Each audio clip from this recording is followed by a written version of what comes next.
Hello विद्यार्थियों, नमस्ते। कैसे हैं आप सब? तो अपना जो चैप्टर 6 चल रहा है रासायनिक अभिक्रिया और उत्प्रेरक, इस चैप्टर में हम विभिन्न प्रकार की रासायनिक अभिक्रियाओं के बारे में पढ़ रहे हैं। और आज के इस वीडियो में हम पढ़ रहे हैं मंद गति की अभिक्रिया, तीव्र गति की अभिक्रिया, उत्क्रमणीय तथा अनुत्क्रमणीय अभिक्रियाएं। ये 4 अभिक्रियाएं यहाँ पर हम पढ़ने वाले हैं आज, ठीक है ना। तो स्टार्ट करते हैं। सबसे पहले देखते हैं कि मंद गति की अभिक्रियाएं कैसी होती हैं और इनको क्या कहते हैं हम। तो फर्स्ट ऑफ ऑल यहाँ पर मैं लिख रहा हूँ मंद गति, मंद एवं तीव्र गति की अभिक्रियाएं।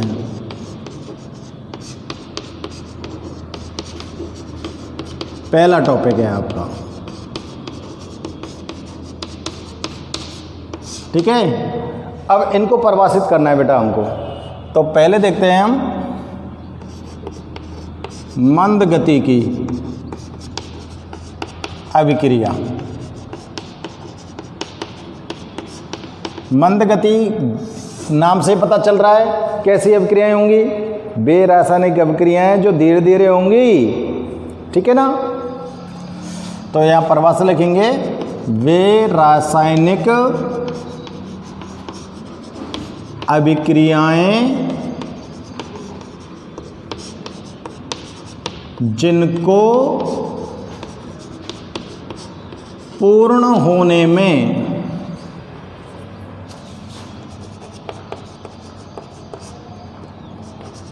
कई मिनट,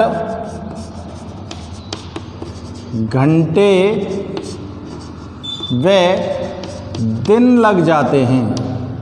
दिन, कई मिनट, कई घंटे, कई दिन, और कई बार तो क्या होता है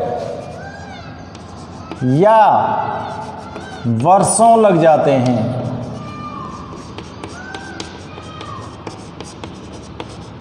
उनको मंद गति की अभिक्रिया कहते हैं।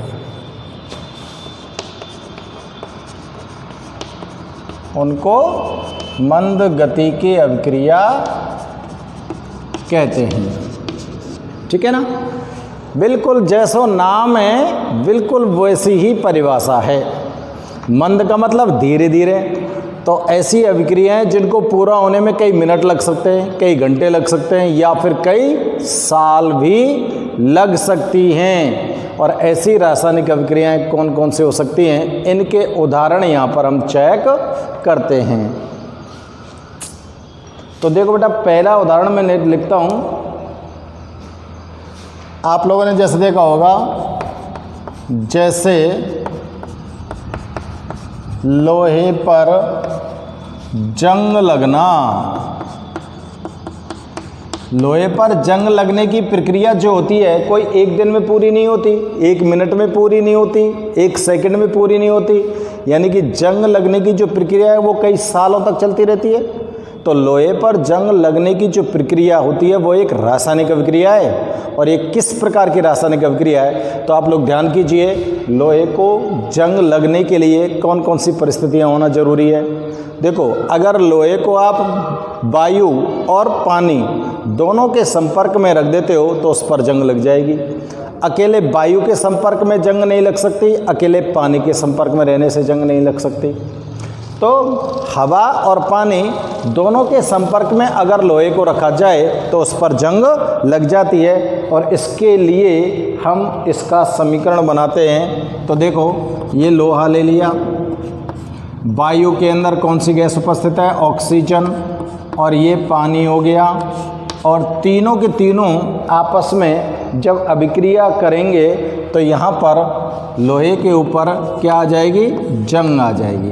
Fe2O3 3H2O, ये है जंग का सूत्र, ठीक है ना। तो लोहे पर जंग लगने की रासायनिक अभिक्रिया इस तरह से होती है। अब आप इसको संतुलित कीजिए। संतुलन चेक करने के लिए आप सबसे पहले ये देखो कि सबसे ज़्यादा अणु किस तत्व के है, सबसे ज़्यादा जो परमाणुओं की संख्या है वो कौन से तत्व की है। तो देखो, सबसे ज़्यादा मेरे को लगता है ऑक्सीजन की है, ठीक है ना।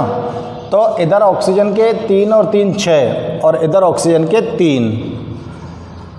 लोहे के 2, लोहे का 1, और ये हाइड्रोजन के 6 और हाइड्रोजन का के 2।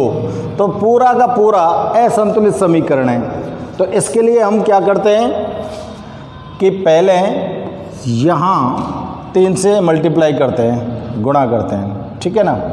फिर इसके बाद में यहाँ पर 6 से कर रहा हूँ, तो 6 दूनी 12 और यहाँ 6 हो गए, तो यहाँ मेरे को 2 से करना पड़ेगा। 3 दूनी 6 और 6 दूनी 12।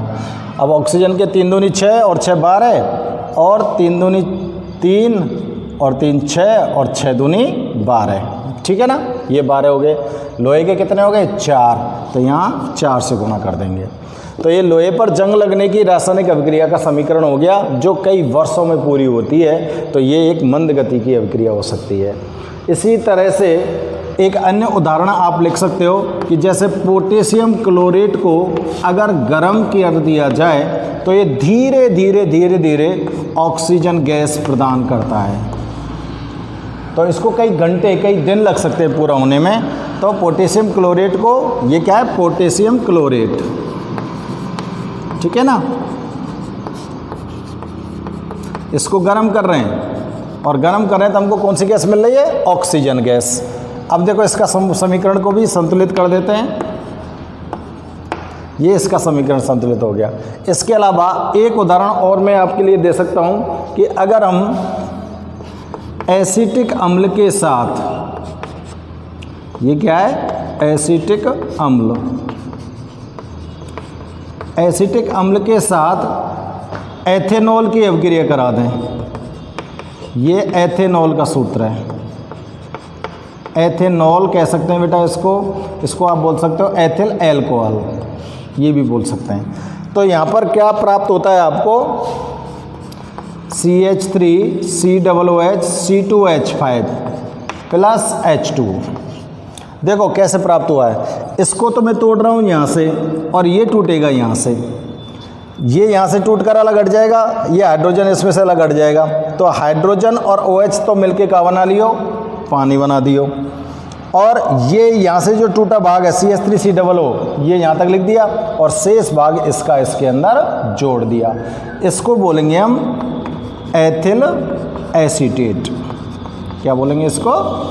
Ethyl acetate. ये अभिक्रिया भी एक मंद गति की अभिक्रिया है, जिसको पूरा होने में कई घंटे लग जाते हैं, ठीक है ना। ये एक एस्टर होता है एथिल एसीटेट, जिसमें से बहुत ही मीठी गंध आती है। क्लियर? तो ये मंद गति की अभिक्रियाओं के उदाहरण हो गए, ठीक है ना। तो आप इनको नोट कीजिए, मंद गति की अभिक्रियाएं कौन कौन सी हो सकती हैं। इसके बाद देखते हैं हम तीव्र गति की अभिक्रियाएं, ठीक है ना। नोट करो इसको। अब देखते हैं कौन सी तीव्र गति की अभिक्रियाएं। तीव्र गति की अभिक्रियाएं नाम से ही पता चल रहा है, जैसे ही आप अभिकारकन में मिलाएंगे तो बहुत तेजी से संपन्न हो जाएगी। तो लिखेंगे वे अभिक्रियाएं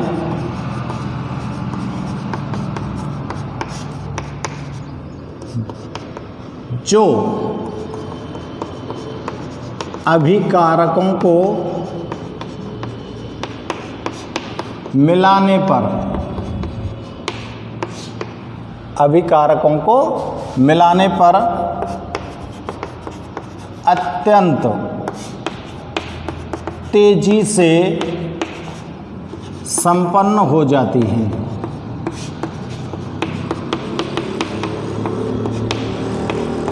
उनको तीव्र गति की अभिक्रिया कहते हैं। उनको तीव्र गति की अभिक्रिया कहते हैं। अब देखो ऐसी कौन कौन सी अभिक्रियाएं हैं जो बहुत तेजी से संपन्न हो जाती हैं। जैसे आयनिक अभिक्रियाएं,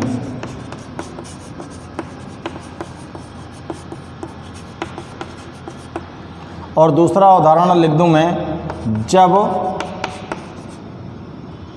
प्रबल अम्ल, आयनिक अभिक्रिया, उदासीनीकरण अभिक्रिया,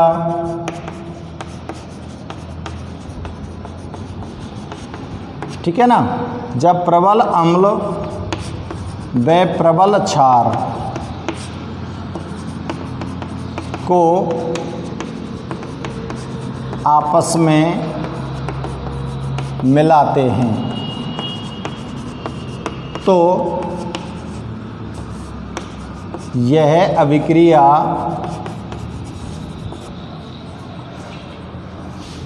10⁻⁻10 सेकंड में पूर्ण हो जाती है। बताओ कितनी जल्दी हुई है? 1 सेकंड के 10वें हिस्से में पूरी है गई। तो प्रबल अम्ल और प्रबल क्षार की अभिक्रिया उदासीनीकरण की तो उदासीनीकरण की अभिक्रिया कितनी जल्दी पूरी होती है? 1 सेकंड के 10वें हिस्से में, ठीक है ना।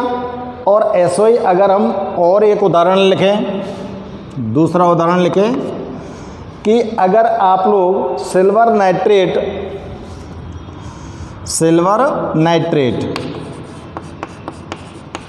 और हाइड्रोक्लोरिक अम्ल की अभिक्रिया करवाएं, सिल्वर नाइट्रेट और हाइड्रोक्लोरिक अम्ल की अभिक्रिया करवाते हैं तो ये इसके अंदर सिल्वर क्लोराइड का अवक्षेप तुरंत आ जाता है।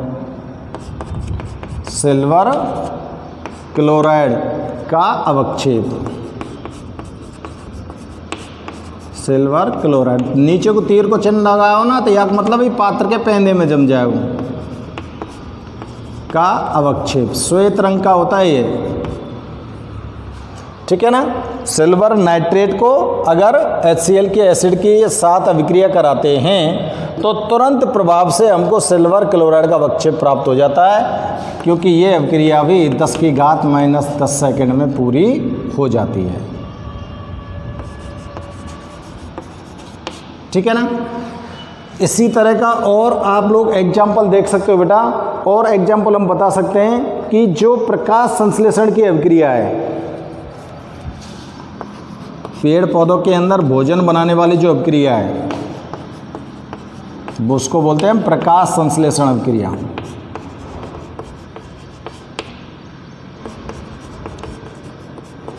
इसकी गति भी बहुत तीव्र होती है। का अर्ध आयुकाल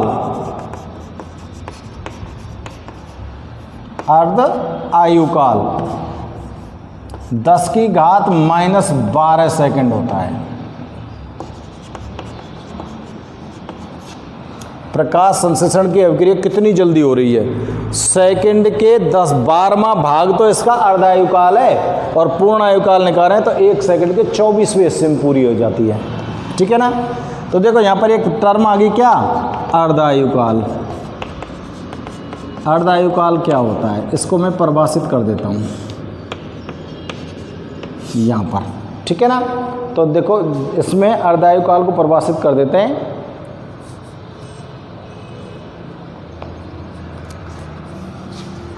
किसी रासायनिक अभिक्रिया में भाग लेने वाले अभिकारकों, किसी रासायनिक अभिक्रिया में भाग लेने वाले अभिकारकों की आधी मात्रा को उत्पाद में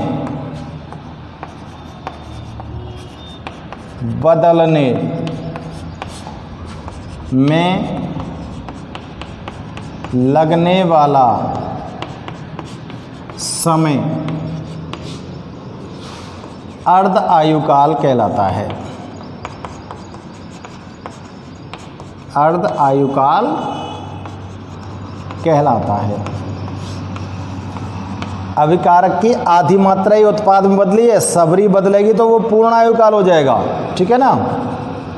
इसे T1/2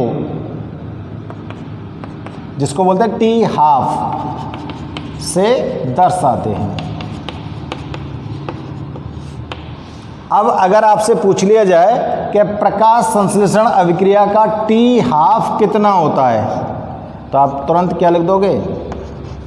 10 की घात -12 सेकंड। टी हाफ का मतलब अर्ध आयु काल। समझ में आ गई बात? टी हाफ को क्या बोलेंगे? अर्ध आयु काल। इस अर्ध आयु काल में क्या होगा? जो अभिकारक है उनकी आधी मात्रा उत्पाद में बदल जाएगी और उत्पाद में बदलने में जो टाइम लगेगा वही तो क्या कहेंगे हम? अर्ध आयु काल। तो ये हो गए भाई साहब आपके सामने तीव्र गति की अभिक्रियाएं, और तीव्र गति की अभिक्रियाओं के उदाहरण भी मैंने आपके सामने नोट कर दिए हैं। तो देखो, प्रबल अम्ल और प्रबल क्षार की अभिक्रिया का उदाहरण भी भले ही मैं यहाँ लिखता हूँ। ये प्रबल अम्ल हो गया, ये प्रबल क्षार हो गया, ये उदासीनीकरण की अभिक्रिया का उदाहरण हो गया बेटा। ठीक है, उदासीनीकरण, और इसको टाइम लगता है 10 की घात -10 सेकंड पूरा होने में। तो ये हो गई तीव्र गति की अभिक्रियाएं। तो मंद गति की अभिक्रियाएं जिनको पूरा होने में बहुत ज़्यादा टाइम लगता है, तीव्र गति की अभिक्रियाएं जिनको पूरा होने में बहुत कम टाइम लगता है। तो दोनों रासायनिक अभिक्रियाओं में आप अंतर भी आप निकाल सकते हो आराम से, कौन सी को ज़्यादा टाइम लग रहा है, कौन सी को कम टाइम लग रहा है। ठीक है ना? अब नेक्स्ट बात करते हैं हम। नेक्स्ट अभिक्रिया हमारे पास उत्क्रमणीय और अनुत्क्रमणीय अभिक्रियाएं। तो उत्क्रमणीय अभिक्रियाएं किसे कहते हैं? ये हम परिभाषा देते हैं बेटा, उत्क्रमणीय अभिक्रिया।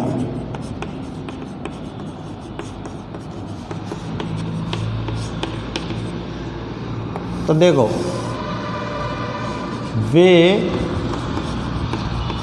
रासायनिक अभिक्रियाएं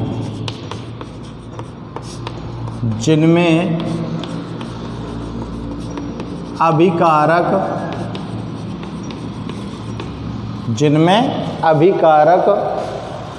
अभिक्रिया करके उत्पाद बनाते हैं। अभिकारक अभिक्रिया करके उत्पाद बनाते हैं, लेकिन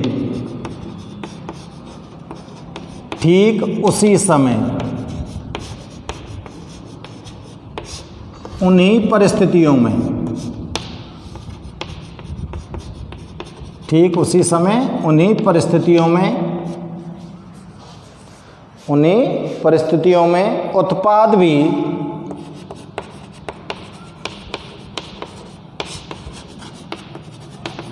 अभिक्रिया करके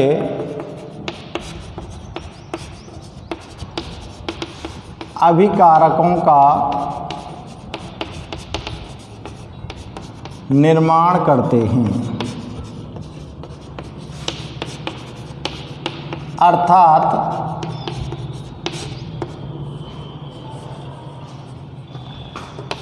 वे अभिक्रियाएं जो अग्र व पश्च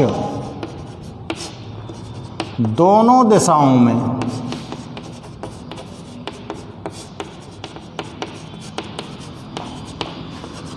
एक साथ चलती हैं। अग्र और पश्च दोनों दिशाओं में एक साथ चलती हैं, उनको उत्क्रमणीय अभिक्रिया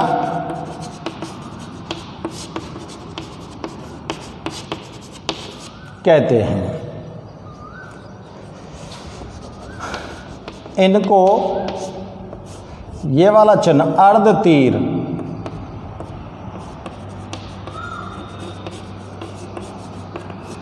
जिसको बोल सकते हैं बेटा हम रिवर्सिबल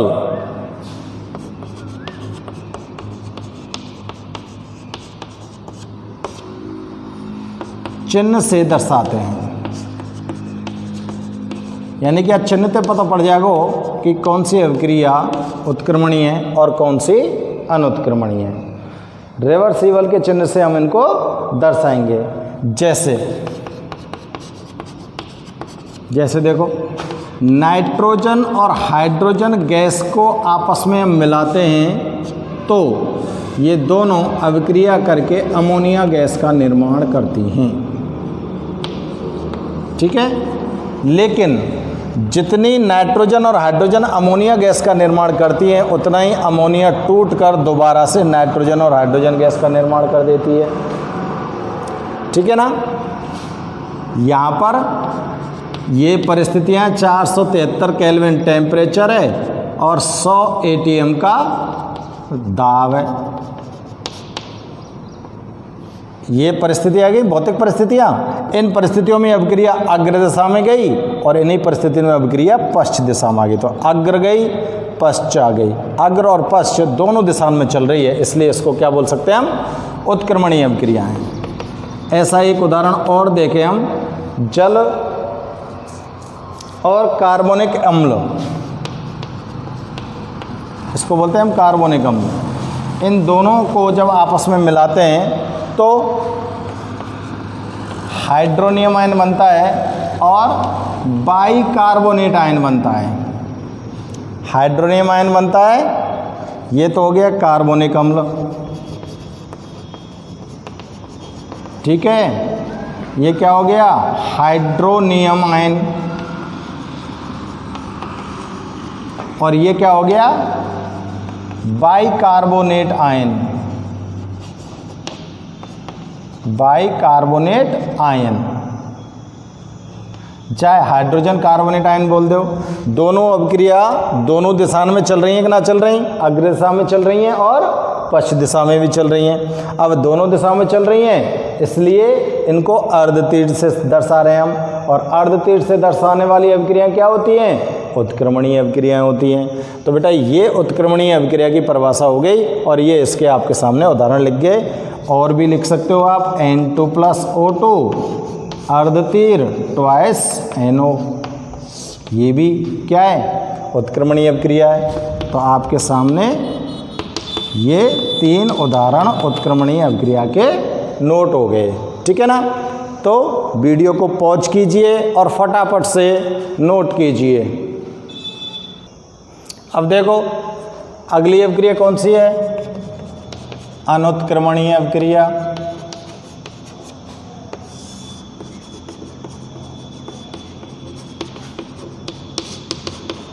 अनुत्क्रमणीय अभिक्रिया किसे कहेंगे, तो देखो वे रासायनिक अभिक्रियाएं जिनमें वे रासायनिक अभिक्रियाएं जिनमें अभिकारक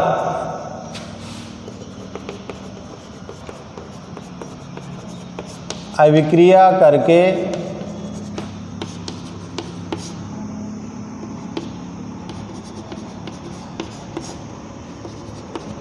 उत्पादों का निर्माण करते हैं। अर्थात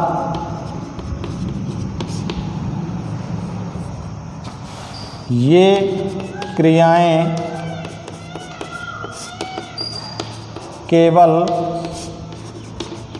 अग्र दिशा में चलती हैं।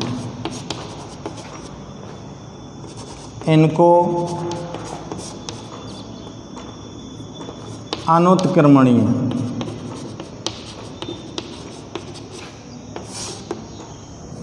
अभिक्रिया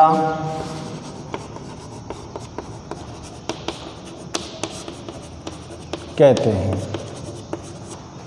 यह अनुत्क्रमणीय अभिक्रिया हो गई। इसके अंदर क्या होता है, देखो अनुत्क्रमणीय अभिक्रियाओं के अंदर जो अभिकारक होते हैं वो आपस में अभिक्रिया करेंगे और पूरी तरह से बदल जाएंगे किसके अंदर, उत्पाद के अंदर। ठीक है ना। पर उत्पादों से दोबारा से अभिकारक नहीं बनेंगे। इसका मतलब केवल एक ही दिशा में चल रही हैं, आगे की दिशा में। इधर अभिकारक है, इधर उत्पाद है, इधर से इधर जाएंगे। ठीक है ना। तो ये अग्र दिशा में चलती है। दूसरी बात, कैसी भी परिस्थिति हो उत्पाद दोबारा से अभिकारक में नहीं बदलेंगे।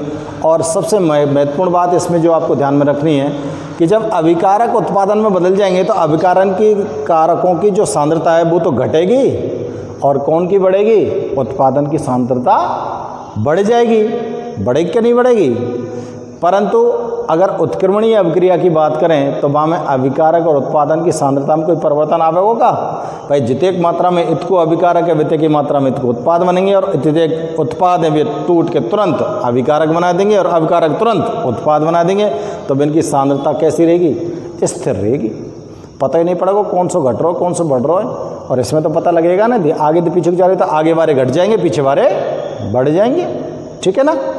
तो इसके लिए आप उदाहरण लिख सकते हो कोई भी, जैसे बहुत सी अभिक्रिया लिखी है आपने, C+O2 CO2, CH4+O2 CO2 + H2O, लिखे हैं ना ये उदाहरण? ठीक है ना? ये तो कोयले का दहन हो गया, कार्बन डाइऑक्साइड बन गई। ये मीथेन गैस का सूत्र है, मीथेन गैस के दहन का समीकरण है ये। मीथेन गैस है, उसको जला रहे हैं ऑक्सीजन की उपस्थिति में, कार्बन डाइऑक्साइड गैस बन रही है, H2O बन रहा है। आपने ये लिखी थी कैल्शियम कार्बोनेट, इसको गर्म किया था तो calcium oxide plus carbon dioxide gas बन गई। आपने ये लिखा था पोटेशियम क्लोरेट, इसको गर्म किया था KCl बन गया प्लस ऑक्सीजन गैस बन गई। ये वापस थोड़ी आ रही हैं भाई, ये अभिकारक हो गए, ये उत्पाद हो गए। तो अभिकारक अभिक्रिया करके उत्पादों का तो निर्माण कर रहे हैं, लेकिन उत्पाद नहीं कर सकते अभिकारकों का निर्माण। अब इसमें कैल्शियम कार्बोनेट की अभिक्रिया पर अगर हम ध्यान दें तो धीरे धीरे या की सांद्रता तो घट जाएगी और ये बनबो स्टार्ट हो जाएंगे तो इनकी बढ़ जाएगी। भाई या की मात्रा में कमी आएगी और या इन दोनों की मात्रा बढ़ जाएगी, तो इसकी सांद्रता घटी और इनकी बढ़ी, जबकि उत्क्रमणीय में ऐसा नहीं होता था ना। तो ये अनुत्क्रमणीय अभिक्रिया के आपके सामने मैंने उदाहरण लिखे हैं। फटाफट से वीडियो को पॉज करके इनको नोट करो, और नोट करने के बाद यहाँ पर मैं देखता हूँ दोनों अभिक्रियाओं के अंदर क्या अंतर लिख सकते हो आप लोग। अंतर कैसे लिख सकते हैं उत्क्रमणीय और अनुत्क्रमणीय में? क्योंकि कई बार परीक्षा में ये पूछ लिया जाता है कि उत्क्रमणीय और अनुत्क्रमणीय अभिक्रियाओं में कोई दो अंतर लिखिए। तो देखो उत्क्रमणीय में पहला क्या अंतर लिख सकते हो? यह है अभिक्रिया अग्र तथा पश्च दोनों दिशाओं में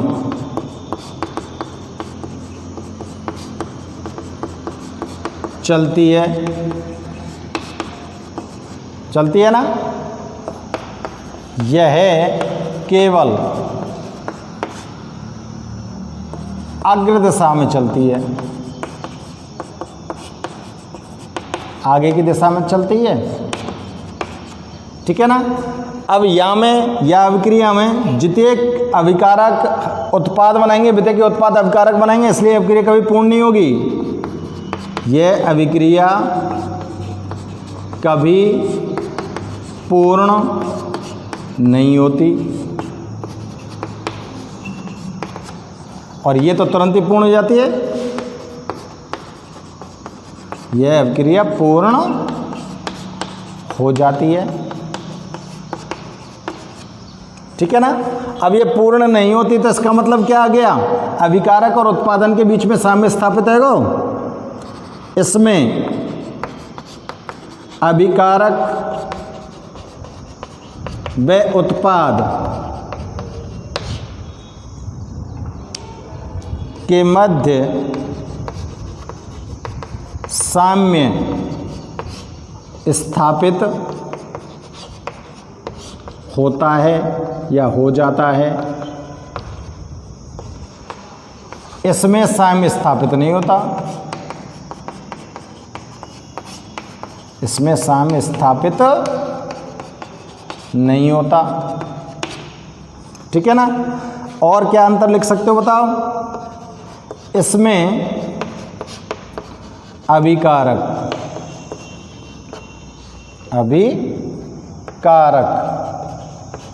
व उत्पाद की सांद्रताएं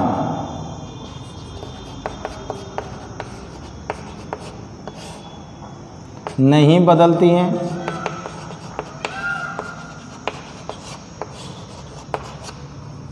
और इसके अंदर क्या होता है? इसमें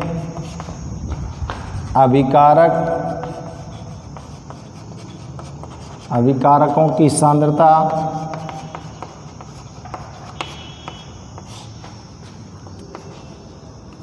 धीरे धीरे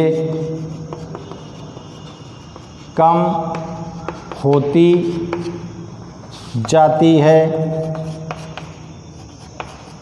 और उत्पादों की सांद्रता बढ़ती जाती है।